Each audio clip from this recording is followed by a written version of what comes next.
പക്കാ ലാസ്റ്റിങ്ങാ, ഒന്നും പറയാനില്ല. നമ്മളൊരു മർജ എടുത്തേ, അത് മോർ ദാൻ 2 days ഒക്കെ എനിക്ക് ടൈം കിട്ടിയ പോലെ എനിക്ക് തോന്നി. ഞാൻ അടിച്ചിട്ട് വെച്ച സാധനം പിന്നെ പോയി ആ കുപ്പായിടുമ്പോൾ. ഐമൻ എന്ന് പറയുന്ന നമ്മുടെ പെർഫ്യൂം ബ്രാൻഡ് പബ്ലിക്കിൽ ഇറങ്ങിയ സെയിൽസിന്റെ 10ാമത്തെ ദിവസം വീക്കിൽ നമ്മുടെ അടുത്ത് നിന്ന് മർജ് വാങ്ങിയ ബ്രോട്ടോ. അപ്പൊ ഞാൻ ഇവിടെ ഇങ്ങനെ സെയിൽ ചെയ്തോണ്ടിരിക്കുന്നു. ഓർക്കിങ്ങനെ അതിന്റെ ഫീഡ്ബാക്ക് റിവ്യൂ പറഞ്ഞു കൊടുക്കുന്നതിനിടയിലാണ് ബ്രോ വന്നത്. ബ്രോ വാങ്ങിയിട്ട് ഇപ്പോൾ ഒരാഴ്ചയായി. പക്കാ ലാസ്റ്റിങ്ങാ, ഒന്നും പറയാനില്ല.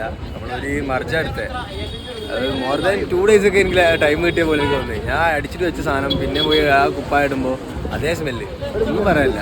ബ്രോന്റെ വീട് ഇവിടെ? എൻ്റെ വീട് തിരൂല, ഇവിടെ ഇപ്പോൾ പന്തിരംഗ അവസ്ഥയാണ്. നൈസ് സാധനം. മർജ് അടിച്ച് കോളേജിൽ പോയപ്പോൾ നല്ല ഫീഡ്ബാക്ക് ആണ്. അതെ, നല്ല ഫീഡ്ബാക്ക്. ഇനിയിപ്പം മോനെ സുഹൃത്താണ് ബ്രോ വന്നപ്പോൾ ഇവൻ പറഞ്ഞു നല്ല മണം, 3 ദിവസം കഴിഞ്ഞില്ല നിൽക്കുന്നു മണം. പക്ക വെറുത്താ. തിരുന്നൊക്കെ കുറെ വാങ്ങിയിട്ടുണ്ട്, ഇതുവരെ ഇങ്ങനത്തെ ഒരു nice. Thank you bro. Merge recommend ചെയ്യും? അതെ, മസ്റ്റ് ആയിട്ട് റെക്കമെൻഡ് ചെയ്യും. ആർക്ക് വേണമെങ്കിൽ യൂസ് ചെയ്യാം.